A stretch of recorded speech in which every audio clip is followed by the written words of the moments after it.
جنت میں جب اپنے بندوں کو بھیجے گا، جنت میں جب لوگ داخل ہوں گے وہاں اپنے اعمال کے مطابق جنت میں درجے ملیں گے، مگر قرآن کا قاری جب جائے گا، حافظ قرآن جب جائے گا، میرے آقا جناب رسول کائنات نے فرمایا اس کو جنت کے دروازے سے جیسے ہی اندر داخل کیا جائے گا، رب ذوالجلال فرمائے گا اے حافظ قرآن، اے قرآن کی تلاوت کرنے والے، میں نے تیرے لیے کوئی خاص درجہ متعین کر کے نہیں رکھا، بلکہ میں تجھے اختیار دے دیتا ہوں، تو قرآن کی ایک ایک آیت پڑھتا جا، میں تجھے جنت میں ایک ایک درجہ دیتا جاؤں گا۔ وہ قرآن کی 6666 آیات پڑھے گا، اللہ رب العزت کے پیارے رسول نے فرمایا اللہ اس کو جنت میں 6666 درجے عطا فرمائے گا۔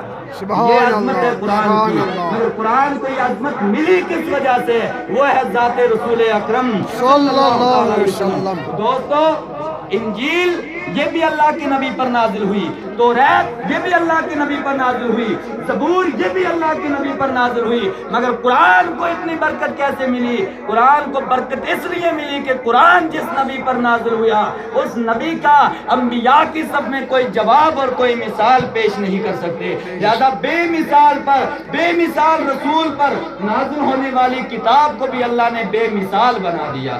مثال کے طور پہ میں 2-3 چیزیں آپ کو حدیث کی روشنی میں عرض کر کے بات کو آگے بڑھاؤں گا۔ جب ہم انبیاء کرام کے معجزات کی بات کرتے ہیں تو قرآن پاک شاہد ہے، اللہ تبارک و تعالیٰ کے 3-4 پیغمبروں کی میں بات آپ کے سامنے مختصر رکھتا ہوں، کیونکہ علماء کرام کا جمع غفیر ہے۔ میرے بعد انشاءاللہ مناظرہ سنت کا آپ کے سامنے جو عظیم بیان ہونے والا ہے وہ بڑا اہم ہے، اس کے لیے ہمیں ٹائم کا بھی انشاءاللہ خیال رکھنا ہے۔ دوستو ایک پیغمبر حضرت ابراہیم خلیل اللہ علیہ السلام، یہاں علماء کرام بیٹھے ہیں، 5 پیغمبر 5 رسول ایسے ہیں جن کو اولو العزم پیغمبر کہا جاتا ہے۔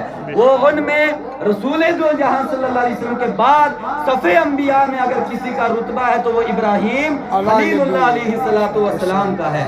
ایک مرتبہ حضرت ابراہیم خلیل اللہ علیہ السلام جنگل میں، کسی بیابان جنگل میں تشریف فرما تھے، تو قرآن پاک میں ہے ان کے دل میں خیال آیا کہ میرا رب اس کائنات کو زندہ بھی رکھتا ہے، میرا رب اس کو مارے گا بھی، رب دوبارہ زندہ بھی فرمائے گا، یہ بستیاں بستی بھی ہیں، اجڑتی بھی ہیں، پھر رب کائنات ان کو بساتا ہے۔ انہوں نے عرض کی ربی ارنی کیف تحیی الموتی، اے رب کائنات آج میں تیری بارگاہ میں ایک سوال کرتا ہوں، باری تعالیٰ میں دیکھنا چاہتا ہوں تو مردوں کو زندہ کیسے کرتا ہے، تو مردوں کو زندہ کیسے کرتا ہے؟ تو اللہ تبارک و تعالیٰ نے جب آپ نے نبی کا یہ سوال سنا، نبی کا یہ سوال سنا، اللہ تبارک و تعالیٰ نے فرمایا اے ابراہیم کیا تجھے اس پہ ایمان نہیں ہے؟ انہوں نے کہا باری تعالیٰ ایمان تو رکھتا ہوں، ولیکن لیطمئن قلبی، مگر دل کو میں اطمینان حاصل کرنا چاہتا ہوں، دل کو اطمینان دلانا چاہتا ہوں۔ اللہ رب العزت نے فرمایا اے ابراہیم علیہ السلام تو نے یہ سوال کیا ہے، میں یہ مسئلہ حل کر دیتا ہوں، 4 یہ فارغ کریں نا، لے کے آ۔ ابراہیم علیہ السلام 4 پرندے لے آئے، اللہ رب العزت نے فرمایا ان 4 کو تو ذبح کر دے، انہوں نے وہ ذبح بھی کر دیے۔ قرآن کہتا ہے اللہ رب العزت نے فرمایا ان میں سے ایک کو اس پہاڑ پر رکھ دے، اس کا سر اس پہاڑ پر رکھ، دوسرے کا در یہاں رکھ، سر وہاں رکھ۔ انہوں نے الگ الگ 4 پہاڑوں کے اوپر ان کے الگ الگ اجزاء کو رکھ دیا، پھر اپنے مقام پر جب واپس آئے رب کائنات نے فرمایا اے ابراہیم جو میں نے حکم دیا تھا وہ کام کر چکا۔ انہوں نے عرض کیا اے رب ذوالجلال میں اپنا کام کر کے آ گیا۔ رب نے فرمایا آپ اس پتھر پر کھڑے ہو کر آواز لگا دو، وہ پرندے زندہ ہو کر تیری بارگاہ میں آ جائیں۔ سبحان اللہ سبحان اللہ۔ انہوں نے اس پہاڑی پر کھڑے ہو کر آواز لگائی، جن 4 پرندوں کو ہم نے ذبح کر کے ایک ایک جز کو ہم نے الگ الگ رکھا تھا، وہ چاروں کے چاروں زندہ ہو کر ابراہیم علیہ السلام کے قدموں میں آ گئے۔ ابراہیم علیہ السلام نے عرض کیا باری تعالیٰ مانتا تو پہلے بھی تھا، اب یقین میں اور اضافہ ہو گیا۔ یہ ہے معجزہ حضرت سیدنا ابراہیم خلیل اللہ علیہ السلام کا۔ اب ذرا ہم غور کرتے ہیں، ابراہیم علیہ السلام نے پہلے اڑنے والے پرندوں کو پکڑا، وہ زندہ تھے ان کو ذبح کیا، پھر ان کے اجزاء کو الگ الگ کیا، پھر ان کو بلایا تو دوبارہ زندہ ہو کر آگے۔ ہم ذرا غور کرتے ہیں ہمارے آقا و مولا حضور سرور کائنات امام الانبیاء فخر دو عالم جناب محمد عربی صلی اللہ علیہ وسلم کی اس کے مقابلے میں شان کیا ہے، پھر ہمیں پتہ چلے گا ابراہیم علیہ السلام پر اگر 80 صحیفے نازل ہوئے تو ان 80 صحیفوں کے مقابلے میں ایک قرآن نے اتنا مقام حاصل کیوں کر لیا۔ دوستو اس کے مقابلے میں جب ہم غور کرتے ہیں، میرے اور آپ کے پیارے آقا جناب رسول اکرم صلی اللہ علیہ وسلم ابراہیم علیہ السلام نے پرندوں کو زندہ کر دیا، آواز دی تو وہ اڑ کے آنے لگے۔ میں اپنے آقا و مولا حضور سرور کائنات صلی اللہ علیہ وسلم کی ذات پاک پر قربان ہو جاؤں، تفسیر کبیر کے اندر لکھا ہے میرے آقا جناب رسول دو جہاں صلی اللہ علیہ وسلم ایک تالاب کے کنارے پر تشریف فرما ہے، آقا کے ساتھ کوئی دوسرا آدمی نہیں ہے۔ اچانک میرے آقا نے دیکھا تو میرے آقا نے دیکھا اس کا ابو جہل کا بیٹا جس نے ابھی کلمہ نہیں پڑھا تھا، میرے آقا کا غلام نہیں بنا تھا، دیکھا تو وہ مسکراتا ہوا آ رہا ہے، آقا کے پاس آ کر کھڑا ہو گیا، کہنے لگا اے محمد صلی اللہ علیہ وسلم اس بیابان جنگل میں مجھے کوئی کرشمہ دکھا دو، مجھے کوئی بات بتا دو تاکہ مجھے آپ کی نبوت پر یقین ہو جائے۔ میرے آقا جناب رسول اکرم صلی اللہ علیہ وسلم نے فرمایا اے ابو جہل کے بیٹے دیکھنا کیا چاہتا ہے؟ اس نے چاروں طرف دیکھا تو اس تالاب کے اس کنارے پر ایک بہت بڑا بھاری پتھر تھا، اس نے کہا کہ آپ اس پتھر کو بلا دو، اگر یہ وہاں سے چل کے آپ کے قدموں میں آ گیا تو میں آپ کی نبوت کو مان لوں گا۔ میرے آقا جناب رسول اکرم صلی اللہ علیہ وسلم نے جب یہ دیکھا کہ یہ ابو جہل کا نوجوان بیٹا مجھ سے یہ دیکھنا چاہتا ہے، آقا نے اشارہ کیا کہ وہ پتھر ہلا پہلے اپنے مقام سے اور وہ چل کر میرے آقا کے قدموں میں آ کے کھڑا ہو گیا۔ جب چل کے آیا تو ابو جہل کا بیٹا یہی دیکھنا چاہتا تھا یہ پتھر چل سکتا ہے یا نہیں۔ جب پتھر وہاں پہ پہنچا تو اس نے کہا السلام علیکہ یا رسول اللہ، السلام علیکہ یا حبیب اللہ۔ وہ ابو جہل کا بیٹا نیچے جھک گیا اور جھکنے کے بعد وہ نیچے سے دیکھنے لگا۔ میرے آقا نے فرمایا کیا دیکھنا چاہتے ہو؟ اس نے کہا کہ میں دیکھ یہ رہا ہوں یہ پتھر نیچے سے بھیگا ہے یا خشک ہے۔ جھک کے دیکھا تو نیچے سے بھی خشک تھا۔ ابراہیم علیہ السلام بلائیں تو پرندے چل کے آتے ہیں، میرے آقا بلائیں تو میرے آقا کی بارگاہ میں پتھر بھی چل کے آتے ہیں۔ سبحان اللہ۔ ہو سکتا ہے کسی بھائی کے ذہن میں یہ بات آ جائے کہ یہ پتہ نہیں یہ حدیث سند کے اعتبار سے کتنی معتبر ہے، تو صحیح مسلم کی دوسری حدیث پاک ہے میرے اور آپ کے پیارے آقا جناب رسول کائنات صلی اللہ علیہ وسلم ایک مرتبہ جنگل میں گئے رفع حاجت فرمانے کے لیے، حضرت جابر بن عبداللہ رسول کائنات کے ساتھ ہیں، جیسے میرے آقا کو رفع حاجت فرمانی تھی ایک مقام پر میرے آقا پہنچے، دیکھا تو کوئی چیز پردے کے لیے موجود نہ تھی۔ آقا دو جہاں حضرت رسول اکرم صلی اللہ علیہ وسلم نے اپنے صحابہ حضرت جابر کو فرمایا آپ یہاں ٹھہر جاؤ۔ آقا کے میدان کے بیچ میں پہنچے، وہاں کوئی سایہ نہ تھا، کوئی پردہ نہ تھا جس کے آٹھ میں میرے آقا رفع حاجت فرماتے۔ دیکھا تو اس میدان کے ایک کنارے پر ایک درخت ہے، دوسرے کنارے پر دوسرا درخت ہے۔ میرے آقا جناب رسول کائنات پہلے گئے، ایک درخت کو پکڑا، اس کی ٹہنی کو پکڑ کے فرمایا اذهب معیا، میرے ساتھ چل۔ وہ درخت ایسے چل رہا تھا جیسے اونٹ کے ناک میں نکیل ڈال کر کوئی انسان لے کر چلتا ہے، اس کو لا کر بیچ میدان میں میرے آقا نے کھڑا کیا، پھر دوسرے درخت کو بھی میرے آقا لائے، اپنی جگہ پر لا کے کھڑا کیا، وہاں میرے آقا نے رفع حاجت فرمائی۔ جب فارغ ہو گئے فرمایا ارجع الی مکانک، اپنی اپنی جگہ لوٹ کے چلا جاؤ۔ وہ دونوں درخت لوٹ کر وہاں چلے گئے، گویا ابراہیم علیہ السلام بلائیں وہاں پتھر وہاں پرندے آتے ہیں، میرے آقا بلائیں تو وہاں درخت اور پتے بھی حاضر ہو جائیں۔ جیسے یہاں میرے آقا کا معجزہ لاجواب ہے، میرے آقا پر نازل ہونے والی کتاب بھی لاجواب ہے۔ بے شک بے شک۔ دوسری بات آخری بات میں آپ کے سامنے دوسری عرض کروں، ایک اور اللہ کے نبی ہیں حضرت عیسیٰ علیہ السلام، اور قرآن پاک میں دو مقام پر یہ آیت پاک آئی ہے کہ حضرت عیسیٰ علیہ السلام نے دعویٰ کیا تھا اے لوگوں میں تمہارے لیے परिंदों को पैदा करता हूँ, बनाता हूँ, उसमें रूह फूंकता हूँ, अल्लाह के हुक्म से वो परिंदे बन जाते हैं। मैं मुर्दों को जिंदा करता हूँ, मैं मादरदार अंधों को ठीक करता हूँ, और मैं बर्स के मरीजों को ठीक करता हूँ। अब जरा हमें गौर करना होगा। एक बात मैं यहाँ पे आपको बताऊंगा। हजरत ईसा अलैहिस्सलाम का एक मौजूदा था। हजरत ईसा अलैहिस्सलाम पर नाज़िल होने वाली किताब है इंजील। मेरे आका पर नाज़िल होने वाली किताब का नाम है कुरान मुक़द्दस, और इंजील नाज़िल हुई। ईसा अलैहिस्सलाम दुनिया से आसमान पर उठा लिए गए। इंजील को लोगों ने बदल डाला, इंजील में लोगों ने तख्फीफ कर दी। मेरे आका का विसाल हो गया। आका की विसाल के बाद भी कुरान ऐसे ही चमक रहा है, और जो दुनिया में इस कुरान को पढ़ता है, जब उसका विसाल होगा। जामे तिर्मिज़ी की एक हदीस पाक है, मेरे और आपके प्यारे आका जनाब रसूल कायनात सल्लल्लाहु अलैहि वसल्लम तशरीफ फरमा है। आका के सहाबा कहीं जा रहे थे, रास्ते में एक सहाबी ने किसी जगह कोई खेमा लगाया। खेमा लगा के रात को सोने के लिए जैसे अपना सर जमीन पर रखा, तो जैसे जमीन पर सर रखा तो देखा तो जमीन के अंदर कोई तबारकल्लज़ी बियदिहिल मुल्क यानी सूरह मुल्क की तिलावत कर रहा है। उसने सोचा शायद मुझे ही गलतफहमी हो रही है। उसने अपना सर उठा लिया, दोबारा सर नीचे रखा, फिर ये आवाज आई, फिर उठ के बैठ गया। 3 मरतबा ऐसा किया। सुबह जब दरबार रसूल अकरम सल्लल्लाहु अलैहि वसल्लम में हाजिर हुए, मेरे आका से जाकर अर्ज करने लगे, या रसूल अल्लाह सल्लल्लाहु अलैहि वसल्लम, मैं आज सफर में जा रहा था, मैंने देखा कि मैंने जमीन पर सर रखा, तो जमीन के अंदर से कोई तबारकल्लाज़ी पढ़ रहा था। मेरे आका ने मुस्कुरा के फरमाया, ए मेरे सहाबियों, क्या आपको पता नहीं ये वो सूरत है जो अज़ाब कब्र से बचाती है? तो इससे मालूम हुआ जो जिंदगी में सूरह मुल्क पढ़ेगा, सूरह मुल्क की तिलावत करेगा, ये सूरह मुल्क कब्र में भी इंसान के साथ जाएगी, वहां भी ये रिफाकत करेगी। फिर हदीस पाक कंजुल अम्माल की हदीस पाक है, रसूल दो जहां सल्लल्लाहु अलैहि वसल्लम ने फरमाया कि ये कुरान वो अजमत वाली किताब है, ये कुरान वो अजमत और बरकत वाली किताब है। जब कल लोग जन्नत में दाखिल होंगे, वहाँ अहले जन्नत भी जन्नत के अंदर भी कुरान पाक की तिलावत करेंगे।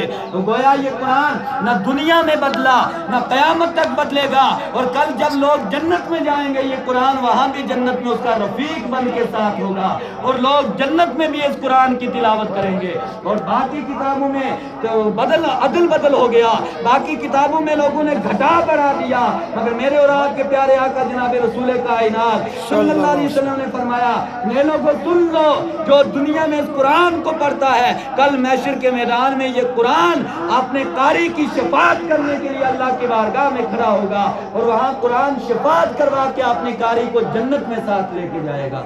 ये इतनी अजमत वाली किताब है, मगर इसको अजमत मिली जिस जात की वजह से, वो जात है रसूल कायनात सल्लल्लाहु अलैहि वसल्लम की।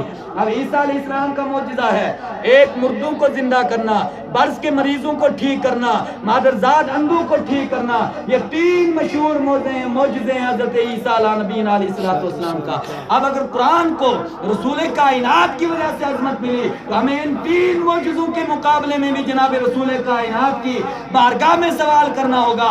मेरे आका ईसा अलैहिस्सलाम वो हैं जो मुर्दों को जिंदा करते थे, मादरजाद अंधों को ठीक करते थे, बर्स के बीमारों को ठीक करते थे। मेरे आका आपने कौन सा ऐसा कारनामा पेश किया?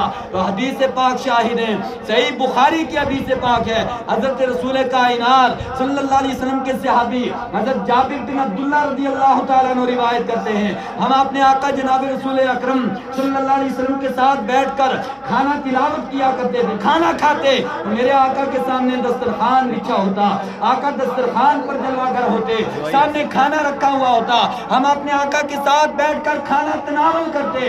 जैसे हमारे आका हमारे सामने बैठे हुए अपने दस्तरखान से या प्लेट से कोई लुकमा उठाकर अपने मुंह की जानिब लाते, तो सही बुखारी बाब अलामात नबुव्वत की हदीस है, आका दो जहां जैसे उस लुकमे को अपने मुंह की जानिब लेते तो वो लुकमा कहता सुभान अल्लाह, लुकमा बोलता सुभान अल्लाह या बोलता अल्हम्दुलिल्लाह। और फिर दूसरी हदीस अबू दाऊद शरीफ में आई है, जब खैबर के मैदान में मेरे आका जनाब रसूल अकरम सल्लल्लाहु अलैहि वसल्लम जिहाद करने के लिए गए।